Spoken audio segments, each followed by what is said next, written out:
I was tired, I couldn't sleep, I'm lonely, I'm depressed. And I just thought, you know what? For the first time in my life, I actually feel a little bit like giving up and feeling like I just could go to sleep and then that would be it. And then all of this would stop.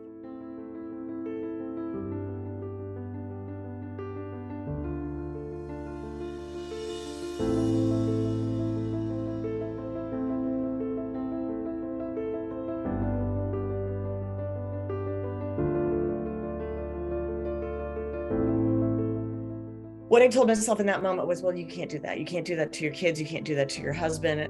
You don't have to get up and fight or feel brave or energized or empowered. You don't need to feel anything. You can feel like crap, which is how I felt.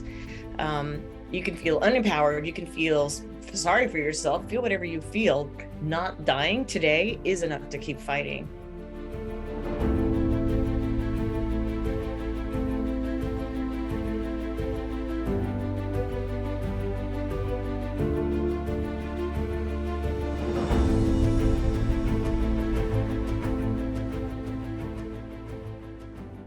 Let's start, Margo, with understanding how your life was going to be different. It was no longer that 2-year plan. Now it's completely different. What was the plan going forward? The plan going forward was to start radical chemo. It was 4 kinds of chemo. It required a 3-night stay in the hospital to have all of that chemo. And I didn't get a port. So sometimes that's what you get, but I had a PICC line instead. And I don't know why, it was fine. It doesn't matter. Like, that's the least of the concerns. But that meant checking in the following week to MD Anderson on, I think, the 12th of March. And my husband could come with me for that. So anyway, we knew that I would have 3 nights of chemo every other week for 8 weeks, followed by a 6-week break, and then a radical cystectomy in June. First chemo appointment, the first chemo treatment that was in early March. That's the last time anybody could come into the hospital with me because we were in full quarantine. After that, every day, the nurses and providers were wearing more stuff, more masks, more plastic, all of that. And it was just changing. I don't know if anybody remembers. It's hard to go back to that, but the president was talking about it and they were trying to figure it out. And that was the last time he came in to the hospital with me. Every single other time there were 3 other rounds of chemo for 3 nights. And then the surgery, he had to drop me at the door and leave. That's really not fun at all, because when you have chemo, the 4 kinds, they get progressively more uncomfortable. So the first one, you're like, that's fine. The second one, you're like, oh, I have a headache. And then you start feeling just like living hell, and your face is puffy and you look and feel terrible. And that's hard. So, but you have to leave when it's your turn to leave, even after that 4th round of chemo, which, by the way, they call the Red Devil. And they were wearing literal hazmat suits to handle it. And I thought, okay, you're wearing a hazmat suit to handle it, and then you're dripping it right into my veins. This is definitely feels like poisoning me within an inch of my life, which is essentially what chemo is. So you knew what the plan was. If you could describe, I know it was 4 kinds of chemo, and what were the major side effects that you felt? And if you could also sort of back end that with anything that helped get you through them. They are so great at handing you resources. So I got a book this thick with what to expect when you're having chemo. And you read through it and you go, what, my fingernails could fall out? Okay, my hair is absolutely going to fall out. There's nothing we can do. I'm a gal who has always had long hair, and I associate it with me and part of my femininity, right, wrong, or indifferent. So having it just taken away all of a sudden that's not, most of us don't welcome that, but at any rate, it was so overwhelming to read all those potential side effects. I couldn't really handle it. And so I didn't end up, most of that didn't sink in. And I remember sitting there with the oncologist that March 2nd, that day that we got the news that this was big and bad and we had to do everything. And as another oncologist, her name is Dr. Siefkerts, said, okay, we need to do the ones you just said, rattle off the names. It's a common MVAC, I think, for bladder cancer, but it's different. And she's telling me all these things, and I just, tears are rolling down my face. I couldn't process it. And yet you can't say, hold on a minute, I need to go collect myself, because this is what they do. They need to see patients. And fortunately, I had my husband with me for that appointment, those appointments. And so we just got through, is all we did. We got through learning about what the chemo was going to do. I didn't really know what I was in for. Can you just, as a quick sort of double clicking on that, Margo, you have made it a point now to say that you spent that appointment crying through it, right? Because but you had already been through a lot up until that point. What was it about that moment in particular where you felt this eruption of all this emotion? Wow, that's a great question.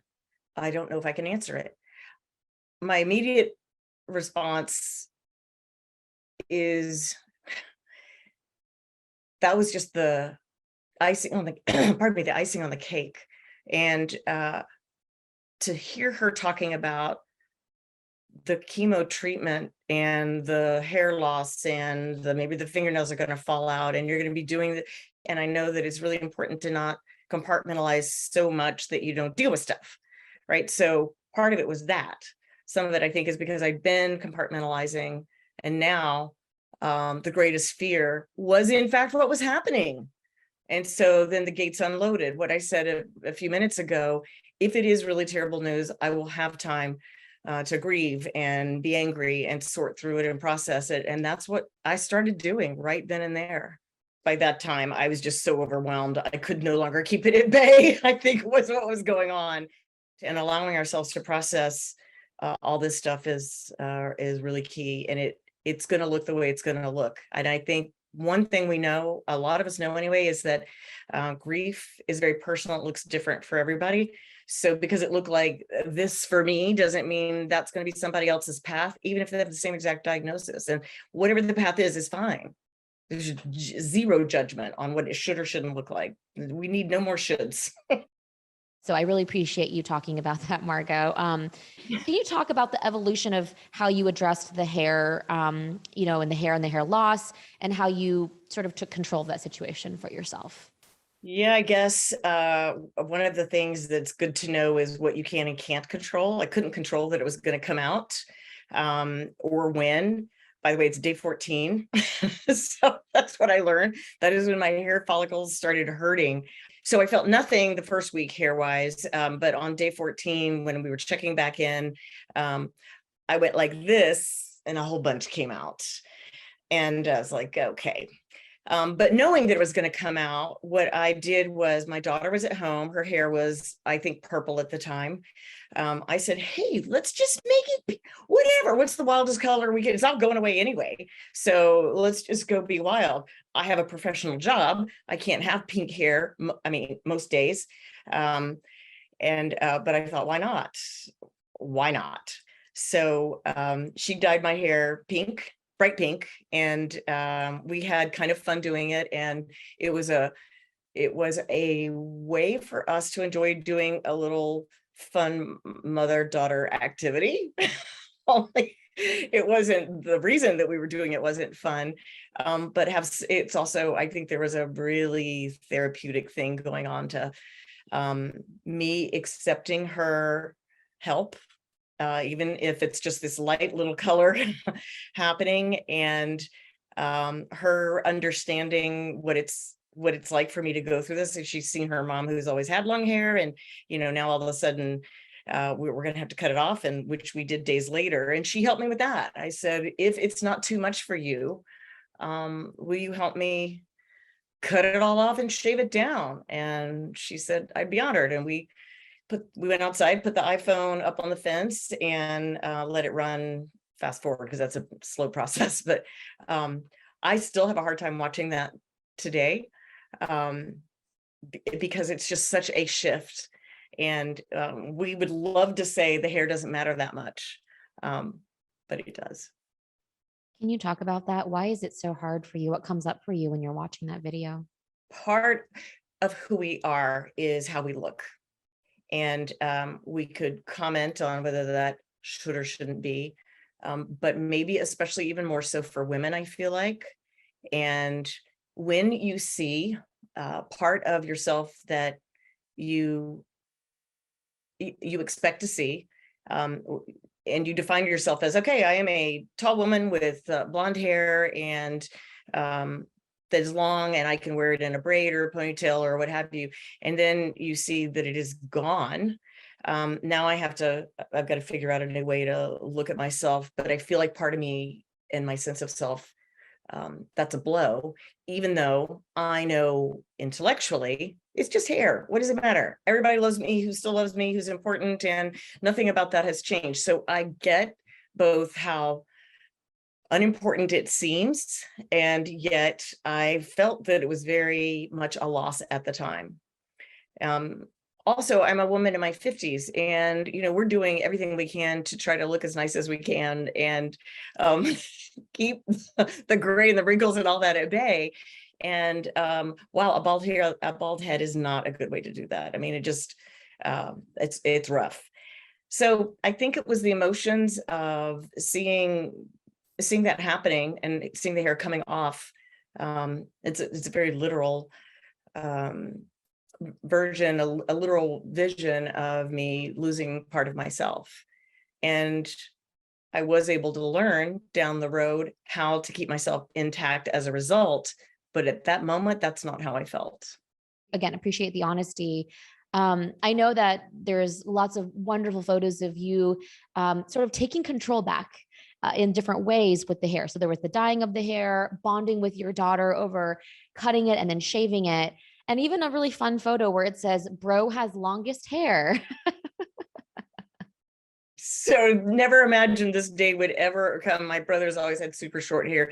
I laughingly refer to him as my baby brother. He's 8 years younger than I am, but he's a foot taller than I am. He's 6'6". He's this huge guy. And he wears his hair short.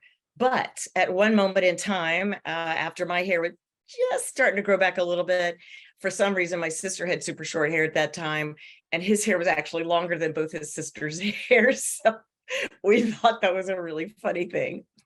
Can you describe the importance of singling out these moments of humor? I don't know what, got you to do this collage of the three of you and make it a moment, but you created a moment of lightness for yourself here. I had to. And that is part of my coping skill is I have gallows humor, because sometimes you're in the freaking gallows and that's all you have to work with. And so a little bit of humor is a great way for me to help get through impossibly difficult times.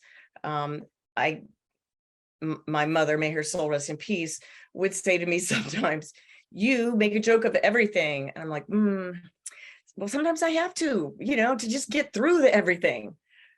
So if you can find humor in any little thing, then I think it's a very helpful way to get through, because then you're like, well, at least 1% of that wasn't terrible. This is all during chemo. You had this for 8 different weeks. Then there was a 6-week pause. You then had the radical cystectomy. So it's a pretty big surgery. You said 7 to 8 hours. If you could just describe how you were feeling kind of going into it. Obviously, it's a huge, anytime you're removing something like that, just the emotions, the thought process, and then waking up from it, how you felt. I realized when I was laying down in the bed at the hospital after the cystectomy, and I felt just terrible pain and discomfort. And now we're in the day and age where they don't give you pain meds anymore. So they're like, here's a Tylenol, but hardly helps. I know why we do it, but I couldn't have a Vicodin or anything. So I was uncomfortable. I was tired. I couldn't sleep. I'm lonely. I'm depressed. And I just thought, you know what? For the first time in my life, I actually feel a little bit like giving up and feeling like I just could go to sleep and then that would be it. And then all of this would stop. And that is so not like me. But it's pretty brutal. And what I told myself in that moment was, well, you can't do that. You can't do that to your kids. You can't do that to your husband and the other people who love you. So actually, all you have to do right now is not die. You don't have to get up and fight or feel brave or energized or empowered. You don't need to feel anything. You can feel like crap, which is how I felt. You can feel unempowered. You can feel sorry for yourself, feel whatever you feel. Not dying today is enough to keep fighting. And later, when I was reflecting back on that, I thought, yeah, I think we have this perception that fighting, whether it's cancer or another illness or another difficult chapter in life, persevering has to look like this superhuman, like a Marvel character persona who's just big and strong and has all of the energy and the strength in the world to take on these battles. And in fact, we don't. It doesn't have to look like that for it to be legitimate and enough. So I focused on that. You are a superhero to, I think, a lot of people, including your kids. And on that note, I know you have this video, and we'll share some of that of you as a Wonder Woman. Just a couple lines about what that meant for you to film something like that for folks. But the fact of the matter is, you don't need to be Wonder Woman or Superman or anybody with super strength, superpowers. You don't need to be beyond human strength and feeling amazing and outside of a normal human being's strength to be able to keep fighting in a really difficult situation. That's enough to keep fighting. You don't need to look like a Wonder Woman. You don't need to feel like a superhero with extra superhuman strength and fortitude. You don't.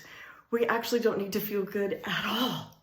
I think that being able to laugh at the idea that we need to be Thor or somebody else in order to fight whatever battles that are ahead of us is, I think that is something we need to maybe leave behind us and accept a wider view of what courage looks like. I feel like courage is not that you feel like fighting, that you feel like continuing to go on and do whatever the hard thing is that you've got to do. Courage is doing it anyway.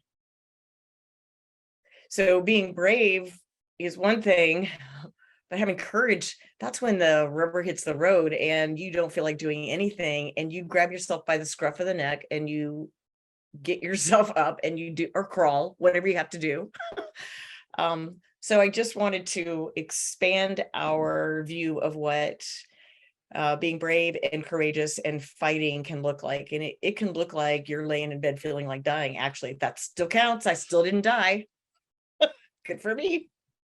What were the options presented to you for, after removing the bladder, and how you decided to decide on the ostomy?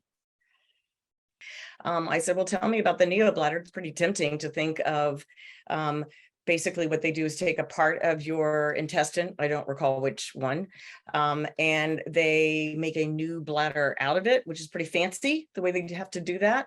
It's not shaped the right way, so it's pretty creative, but it doesn't have muscles. So you have to train it. But if it doesn't have muscles, how do you train it? And so leaking is a common problem. And he said it can take a year to train it. And I thought, oof. And he seemed to think that the ostomy was the better path as well. So I took that. So it sounds like it was, look, the neobladder, there's question marks as to when this will actually kind of be more normal.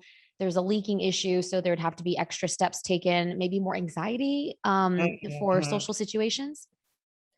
Yeah, this is an embarrassing problem to deal with, and nobody wants to have issues with any kind of fluids or matter that our body gets rid of. We don't want to deal with that. It's inherently embarrassing. So adding to that embarrassment, it might be a year before you can get it to work. Well, I can't stay at home and not live my life. I have jobs and things to do. So those question marks definitely weighed in on that. I chose the ostomy bag solution. And so that is, think of an oblong, elliptical shaped Ziploc stuck to your belly 100% of the time. And that's pretty much what you got going on. They've done some things to make it a little more comfortable. So there's like little fabric. It's not just plastic on your skin, but not fun. Nobody wants to have this at all. Although I will say, Okay, and here's me doing my little humor thing. I will say that when I was hiking in the Appalachian Mountains with my family, and I could tell needed to empty the bag. So I stood up like a guy in the woods. It was so cool. I was like, this is great.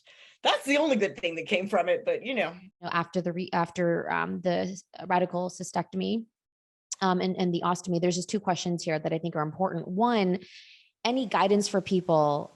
You've now been living with the bag for a couple of years. What are the different things you've learned that are helpful maybe to people who are just now either right before their own surgery or they're just new with it? Right. Well, first of all, I think it's personal, and however other people are experiencing it is fine. I'm doing my path. You do you, I'll do me. But I think having conversations with other people who've gone through similar things. For example, I know there's women on TikTok who show off their ostomy bags, and good for them. I'm not going to do that. It doesn't have to look a certain way for any one of us. And for me, I have what I call a love-hate relationship with my ostomy, and sometimes it's very raw and it itches or it feels, and I can't not have anything on it, because here's what happens. That little intestine part that what they do is take a little part of your intestine, they create a little conduit, they reroute the ureters to connect from your kidneys instead of to the bladder to this little tube. And then the tube just, gets rid of the urine. Then it goes straight into the back. I can't control that. So I can't just take it off for a while and walk around. You can't, it's not an option. So I get very frustrated when that happens, and I try to be kind to myself when that's how I feel. When I'm feeling up and good, I'm grateful. My brother described it. I got the night before the surgery, I had a lot of feelings, and I looked at my body and I thought, I'm never going to look down and see this again. It's going to look totally different. And that made me sad. But my brother said, well, think of it as getting rid of a body part that's no longer serving you. This is your metamorphosis. And I thought, oh, that sounds a lot better than what I'm imagining. So I'll go with that. I think talking to people who've been through it, there are support groups on Facebook. The hospitals do a lot of things. Now, I couldn't tap into any of the support because it was all shut down for quarantine. So I don't know how good it is. I was scared. I didn't know what was going to be left. I didn't know a lot of things. And I talked to a woman who had the radical cystectomy, I don't know, 10 years before.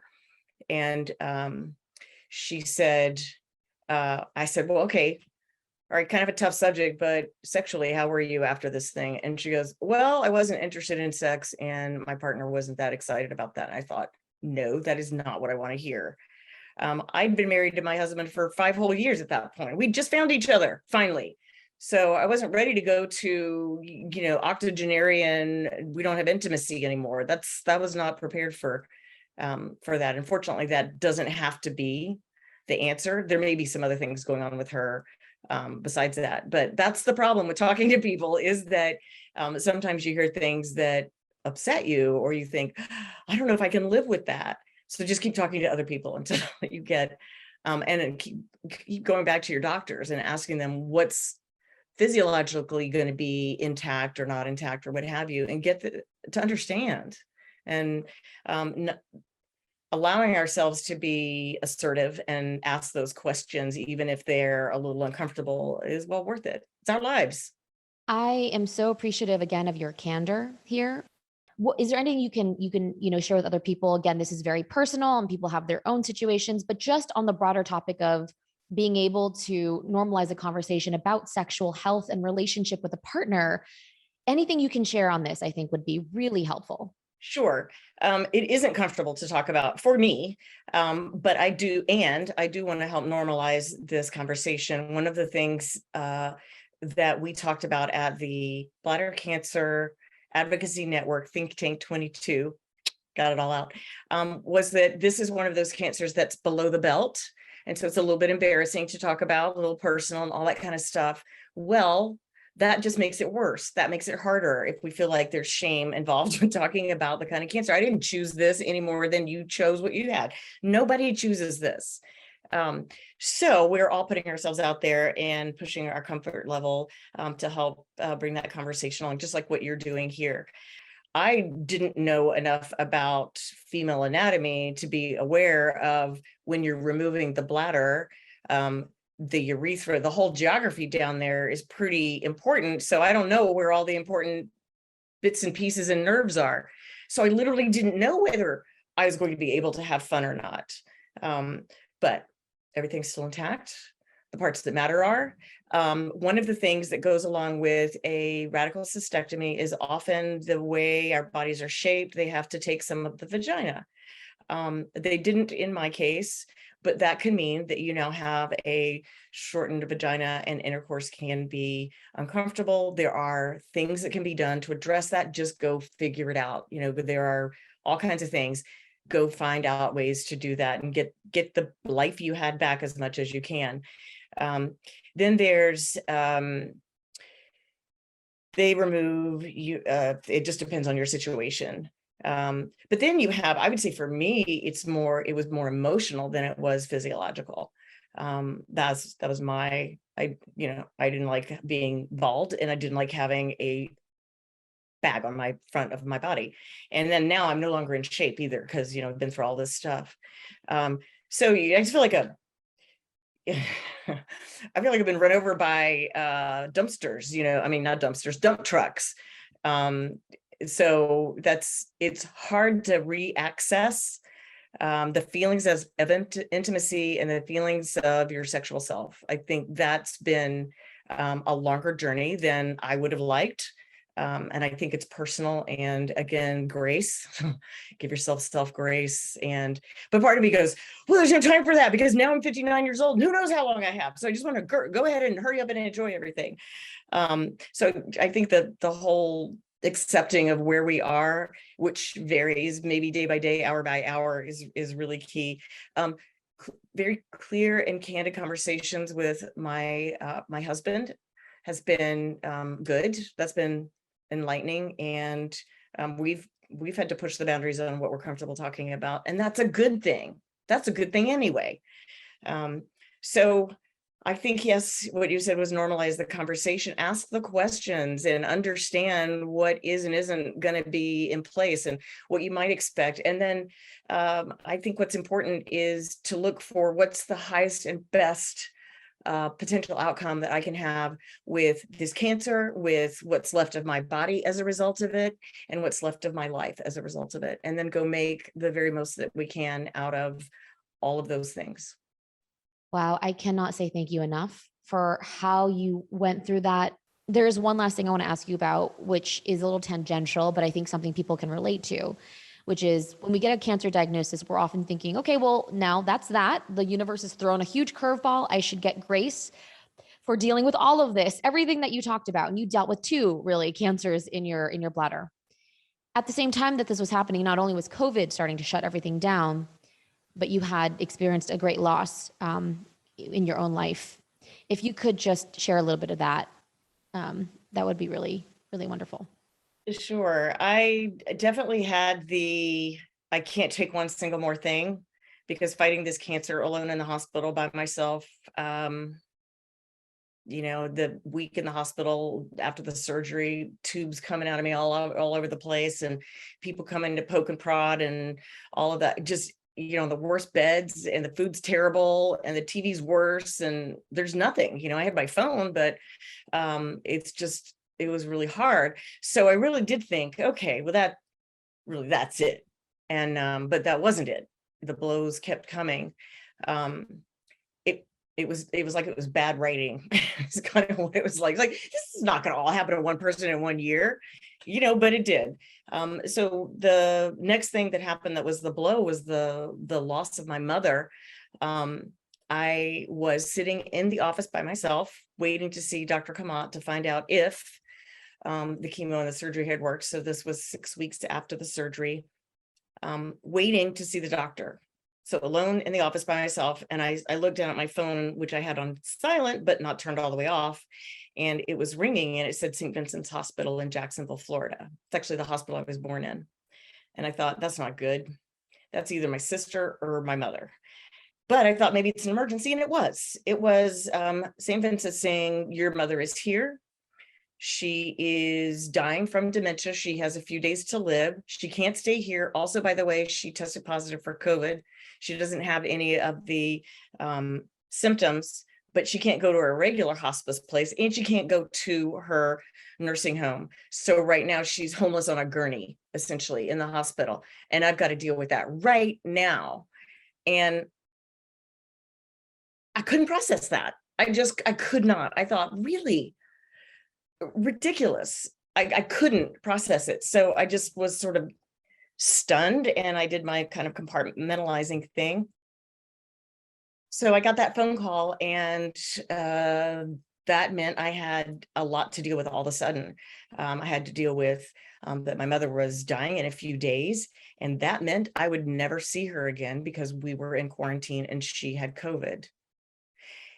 And that was a lot to process. And then I'm the one that's in charge of, I was her power of attorney, medical power. I forget what that's called, but I was the one in charge. And so it was up to me to make those calls and make that. So I had the tactical thing of this list of really hard things I needed to do right then, which I couldn't because I was waiting for the doctor to come in. And so I reached for my husband's hand to comfort me, but it wasn't there because he wasn't there, because we were still in lockdown. I was like, oh, that's right, I'm by myself. So I had to just sit there and wait. And the doctor finally did come in, and great news, you're cancer free. Oh my gosh, that is amazing news. And also at the same exact time, my mother's dying. I can't go see her, and I got to figure out where to even put her for the next few days. All at the same time. Insane breadth of different emotions and feelings all at one time. So after we had the good news, and I had the phone on the table on record, I said, can I record what you say so that I can share that with my husband? And then when he picked me up, I said, let's do this. We have a 3-hour drive ahead of us. It's going to be, we're going to do this. We're going to take 2 hours, the first 2 of the 3 hours, and we're going to celebrate that I'm cancer free. And we're going to drive through Chick-fil-A and get a milkshake and some French fries. And then the 3rd hour, I will get on the phone and I will start making calls and finding things out. And that's what we did. I appreciate, again, just that message that you are putting out there for people. And at the core thread of it is giving ourselves grace and being kind to ourselves. And just knowing that any momentum in the right direction is momentum. It doesn't have to be this leap. And I know, lastly, you wrote a book and you were moved to do that. If you could share a little bit about that. Yes, it didn't come to me right away. I shared my story, and I was really surprised by the response. It's the only story I had, so I at first couldn't, but then I did, and I thought, well, maybe this will help me process it, and maybe it will be helpful to say, here's a real person who's actually needed to use it and what it looks like when you need to. But I was really surprised by how emotional people felt as a result of hearing me tell this story. That really took me aback. Well, if that is inspiring to the handfuls of people that I'm presenting to, maybe I could put it in a book and share it with even more people, and that might be helpful for them as well. So my goal was to write a book that was easy to read and that would show people how I personally, it's just one way to get through all this stuff, but the little tips and tricks that I use to get myself through this really tough time, and give people hope that they can get through it, even when it looks like it's insurmountable and impossible. Okay, feel that way. It feels that way. It does. And you can get through it. So the book came out in July, and I couldn't be happier. And your doctor wants it signed by you, wants a full copy. That must feel really great too. That felt amazing. That felt amazing. Mm-hmm. Thank you, Margo, for all that you are doing just to shine a light on so many important, points of conversation, and just the experiences that a lot of people have and maybe feel alone. So really appreciate you. Thank you for joining us. We're going to drop a link to your book. What's it called again? Gratitude in the storm, when not dying is enough to keep fighting. Love that. I love that. Absolutely. Thank you for spending the time with us today. Thank you for having me, Stephanie.